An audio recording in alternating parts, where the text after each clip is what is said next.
All right. Well, good morning, everybody. Thank you for joining us this morning. I'm Tony from McLaren St. Luke's Family Medicine, and as we do the third Wednesday of each month, give a talk on a different medical topic. And today we have Dr. Sue Nair from our McLaren St. Luke's Family Medicine that's going to talk about nutrition as we get older. And we may say to ourselves, you know what?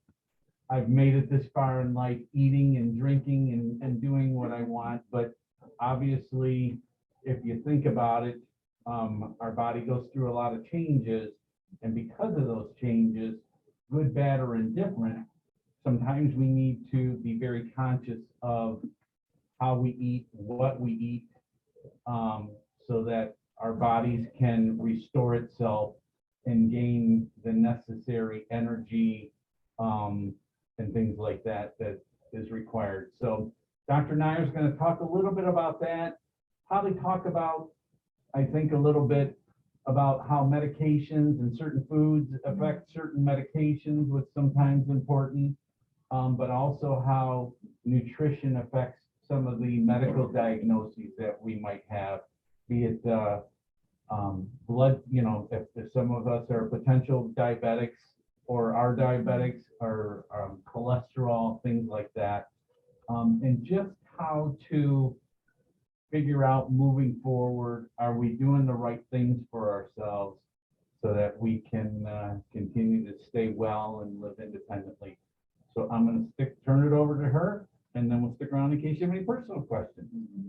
And if you do have any questions during the talk and you're really excited about it, you can just interrupt me. Okay. If you can't hear me for some reason, please let me know, because my voice is that perfect cadence where you can't hear me sometimes. So just let me know as well, okay? So as we get older, we have to be really mindful of the foods we're eating, because when we're younger, we can eat anything and we get a lot of nutrients. But as we get older, we have to be more mindful of all the vitamins we're getting. So vitamin D, making sure you're going outside. So the walk you took this morning, that's really important.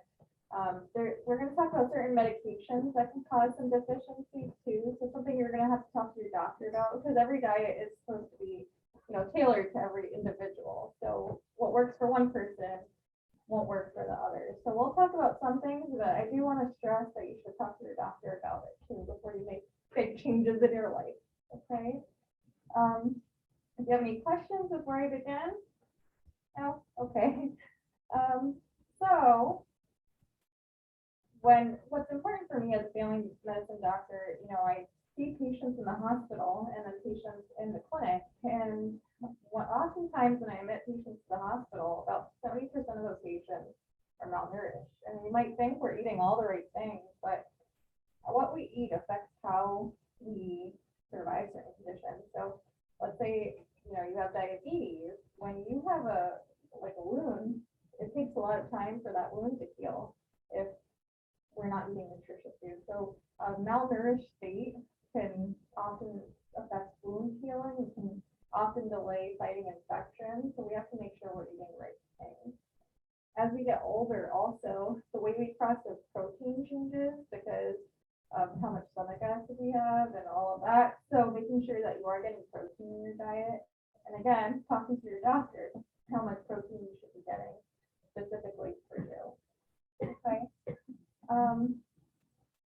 Again, as we get older, the ability to chew changes too, right? So our teeth aren't what they used to be, and swallowing function, depending on what medical conditions you have. So, we'll talk about different foods you should be eating at the end, and I also put it in that packet for you based on, the different, what's recommended, the guidelines out there, evidence-based medicine. So we can talk about different serving size as well.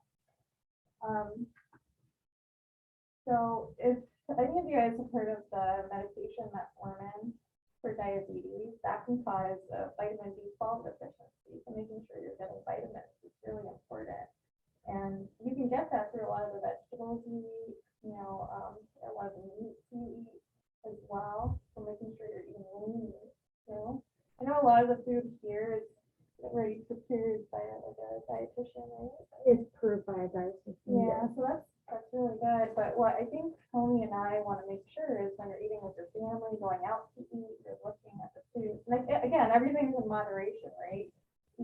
certain things once in a while, but if that's an everyday thing, that's gonna affect your health, and that's what we wanna stress. Any questions so far? No? Okay. So, as we get older also, sometimes our sense of smell and taste change, so making sure you're eating less salty foods maybe, and eating more flavored foods. If you're using a bit of seasoning, that can help with the flavor of food as well. A lot of dietitians recommend that, so making sure you're doing that. Some diuretics, like water pills that a lot of doctors prescribe, that can make your potassium, your sodium, a lot of your electrolytes kind of go down. So, we always stress drinking lots of water, staying hydrated, but that might not be the case for everyone. So making sure you're talking to your doctor about that, because if you have heart failure, maybe you should be drinking too much water, Again, I want to stress making sure you talk to your doctor about it. Because for one person, we want to avoid dehydration, we stress drinking lots of water, but for another case, if you have kidney disease, heart disease, maybe drinking the right amount of water. So talking about that and how much salt you're taking in. Have you guys heard of the DASH diet for high blood pressure? Yeah.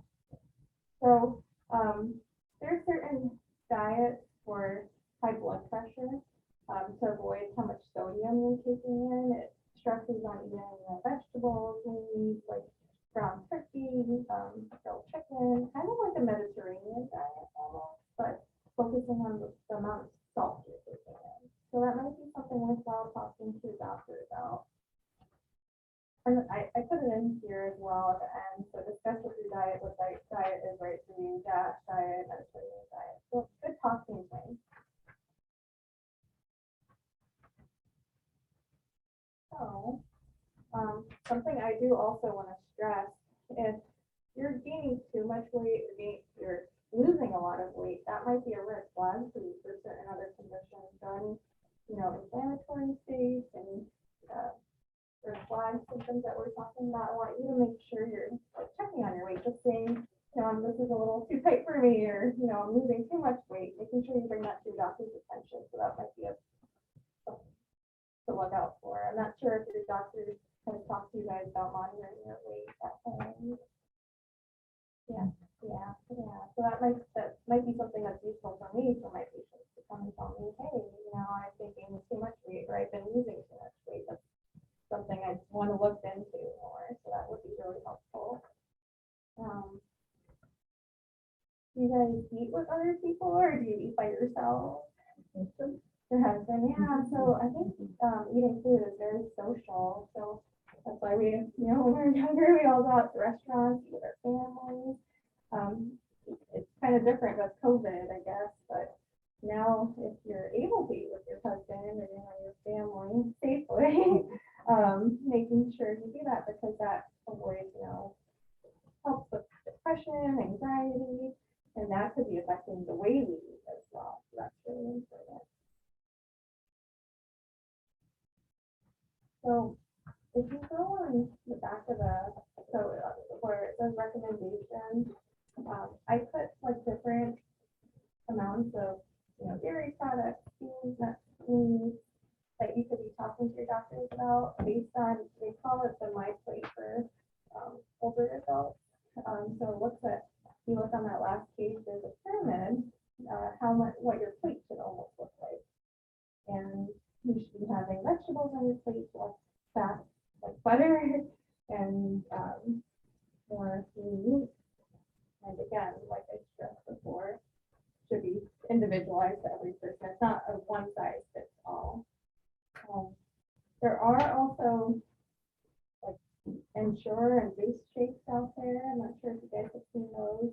A lot of doctors use that because it has a higher amount of protein. And as we get older, our ways to process protein is a little different. So there's a term called sarcopenia. So that means you're not able to burn a lot of the foods that you have into protein. Our muscle mass changes as we get older. So you can talk to your doctor about those shakes as well if you're having a hard time eating and gaining nutritious food. Enzymes.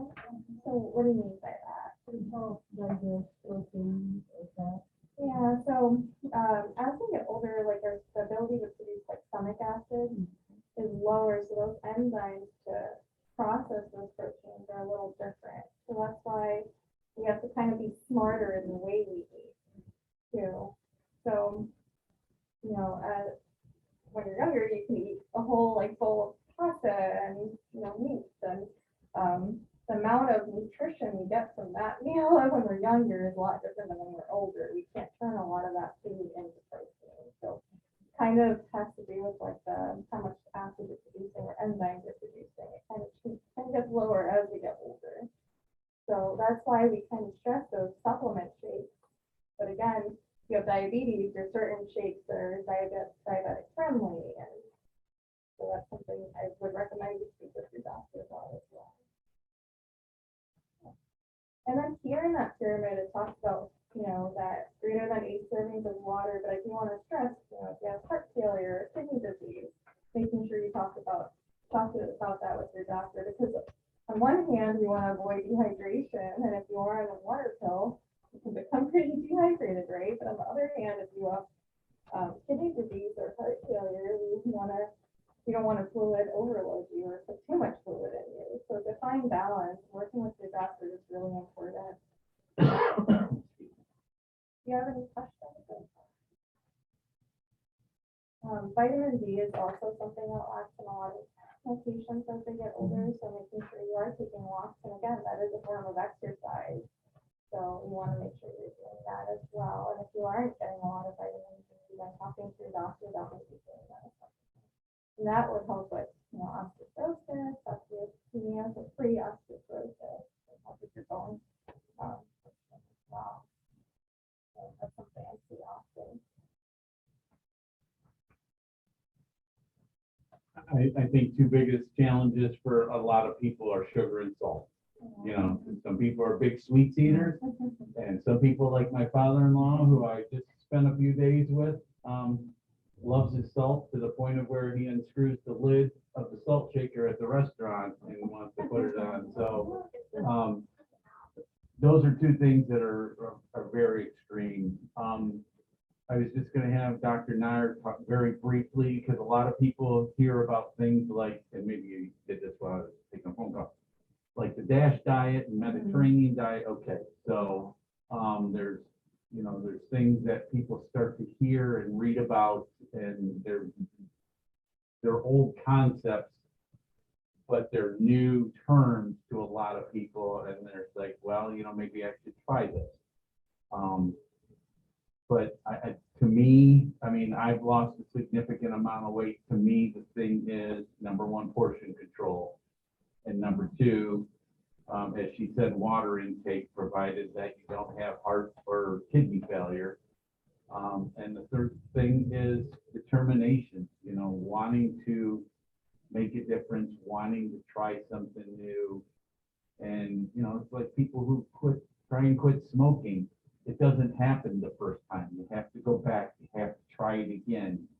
You may lose a little weight, fall back to your old habits, even gain more weight than what you were previously weighed before you started to try and do some weight loss.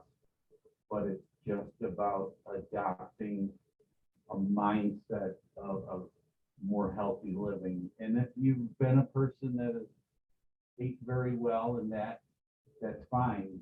You just now have to start to think about different things, like what kind of medications am I on, and how is that going to affect, you know, how I'm eating and that. So it's okay to have a little bit of ice cream. It's okay to have, you know, a snack here and there, but making some right choices. So hopefully you heard a couple of things. You know, some of this could be review, but hopefully you learn a couple things. And there's a very good handout here. Dr. Nair is actually going to be back next month as well, and she's going to be talking about dementia and things like Alzheimer's and that. You know, something that we get a little bit concerned about as we get older, in addition to everything else. But it's always good to come here and show off the beautiful facility, and so we will be back next month. I have a couple of questions. I often read the term antioxidants when I'm reading about that. What are those, and is something we should be? There are a lot of antioxidants.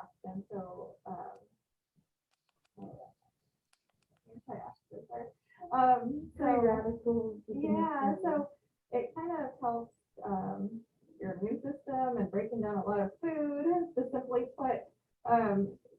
You have a lot of antioxidants if you're eating right with your vegetables, your fruit. You're gonna have a lot of your antioxidants and vitamins there. I often get a lot of patients who come to me, hey, doc, should I be on a multivitamin? Well, if you're eating right, I don't think you should be on a multivitamin, right? Because you should be getting all your vitamins from the food you're eating.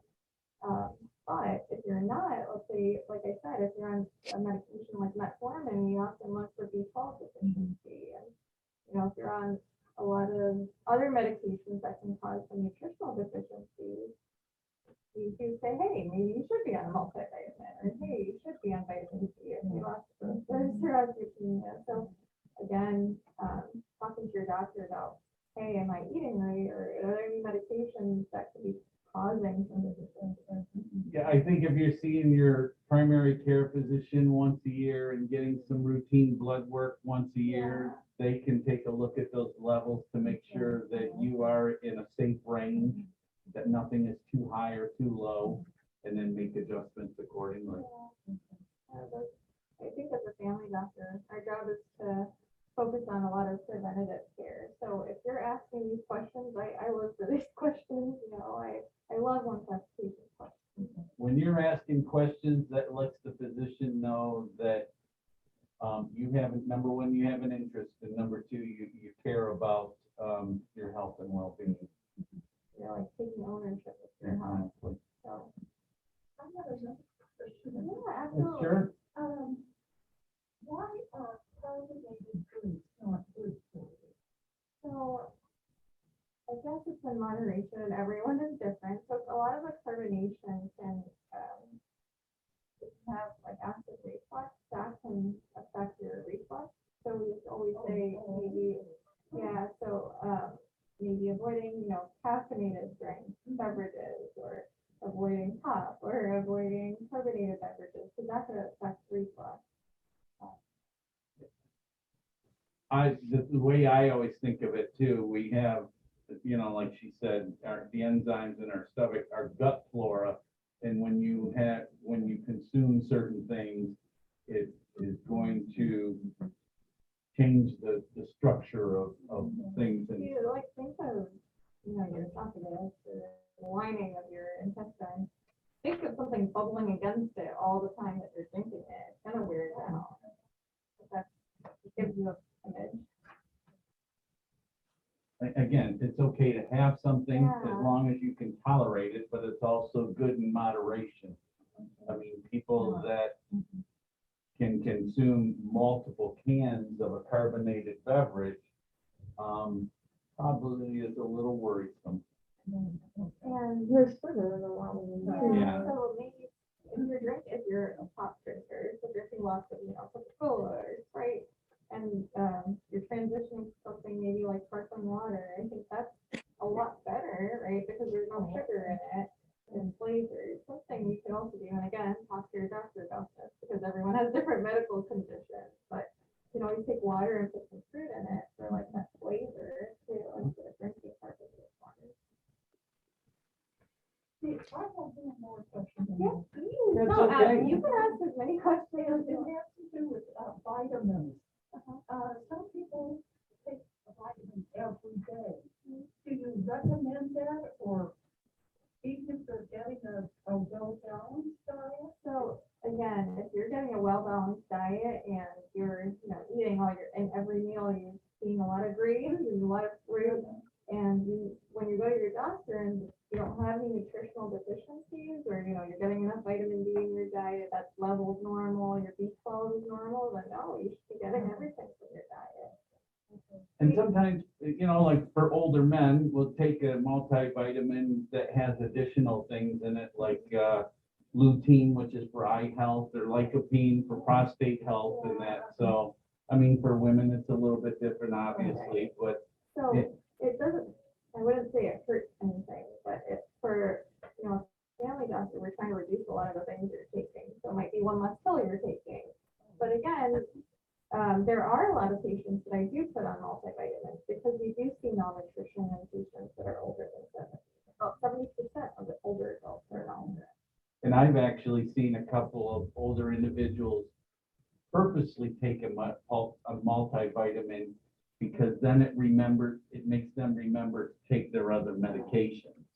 So sometimes it's a good trigger. And I always say, you can always, depending again, talk to your doctor, but, a lot of patients forget to take their medications, so if you put it right next to your toothbrush, it might become part of your routine, right? Or in the morning, if you're taking your multivitamin, it reminds you, I should be healthier during the day, or I should be exercising, taking a walk in the morning. Well, again, thank you for your time. If you have any additional personal questions, please let us know. Yeah. What about one? I think the calcium, you get calcium every day. I've read that you can only absorb 600. Yeah. So then we usually, are you taking it for osteoporosis? Yeah. Do you take vitamin D with it? Yeah. So, yep, you're right. But does that mean, like, can I take it? Oatmeal and, will I still absorb the calcium from the milk? Is the calcium in the milk different from the composition in the? So, I mean, our kidneys do one fantastic job here, right? So our kidneys will do a lot of filtering of the certain electrolytes and certain minerals and vitamins. So you can continue doing what you're doing. You're just gonna pee the rest out. Your Yeah. body's gonna absorb what it needs and it's gonna pee the Yeah, rest right out. But, okay, you could be taking the calcium separately for better, for more. No, and I think you're doing. You're doing it for the reasons of bone health. And so you're just an added layer of protection. You're doing what you need to do. Yeah, so if there is, extra calcium that your body's not absorbing, like Tony said, your kidneys are doing the extra work to go pee it out. So you're taking in what you need, but the rest, your body's gonna do its job and pee it out. Does that make a little more sense? Or? It does, I just don't know if I'm wasting my money taking it. No, you're No, definitely no, not. So osteoporosis is very prevalent in older adults, especially women, right? So what we do as doctors is we check your bone health with something like a DEXA scan, right? We monitor that over the years. What we're trying to do is prevent you from falling and fracturing when your bones, because that will, and if you're laying around because you have a fracture, you broke your bone, that can end up with even bigger things like pneumonia or other wounds, and something that we want to prevent. I would be more worried about you taking like an $80 bottle of vitamin D because it's something that you got hooked into, as opposed to, like Dr. Nair said, having a proper diet, taking a regular over-the-counter multivitamin or vitamin D in that, and then, having your bone health checked. But don't get caught up in thinking that more expensive is better. And that's one of the challenges about nutrition, is sometimes it costs a little bit more to eat better, but in the end, it's going to cost far less than developing health problems that are going to have a significant cost. Okay. I have a question on Is, that. is there a difference between calcium and elemental calcium? I mean, there's different kinds of, like, if you look on like online, and I think the elemental calcium and what they sell in the stores, there is a bit of difference, the dosing difference. So if you ask your doctor what calcium you should be on for osteoporosis, they should be able to tell you. So usually I prescribe like a calcium neuron with vitamin D, and they can guide you to the right one, if that helps. The chemical compound, my understanding, is going to be a little bit different, Right. but the way that your body absorbs it is going to be the same. Exactly, yeah. So there's like, if you go to the store, there's different kinds of calcium and like doses, and your doctor can kind of guide you to the right one you should be on. Okay. Yeah, because your handout, it says elemental calcium, and I don't always hear the word elemental prior to it. Yeah, maybe I should take that word out because it gets confusing. Okay, thank you. Yeah, thank you. Any other questions, Mary? Not that I can think of right now. Well, Okay. thank you, everybody. Appreciate your time this morning. Like I said, we'll be back in April and hope to see all of you. In the meantime, enjoy the weather. Have a good, safe, healthy month. Thanks again. Yes, thanks for your great Yeah. questions. Yeah. Thank you. Have a great rest of your day.